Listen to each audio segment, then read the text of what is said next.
I want to invite you into a journey of spiritual formation.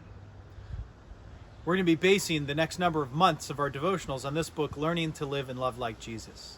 Now, let me tell you what they mean by spiritual formation.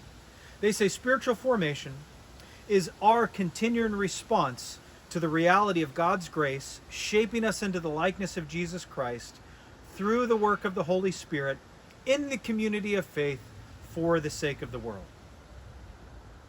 It is our response to God's grace.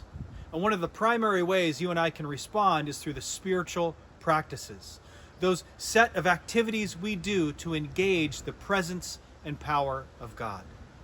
Now, what will happen as we engage these is you will dive deeper into the tension of becoming like Jesus Christ.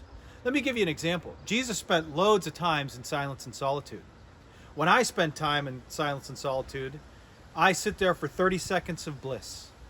But then my mind starts racing. I wonder what my phone needs to tell me, and it becomes uncomfortable.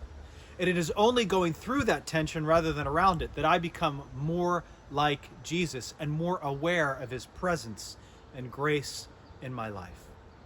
So my hope is that you accept this invitation to join me and our staff and our church in this journey of spiritual formation over the next number of weeks. And I believe so deeply that this book will help us achieve our mission to make disciples who live and love like Jesus.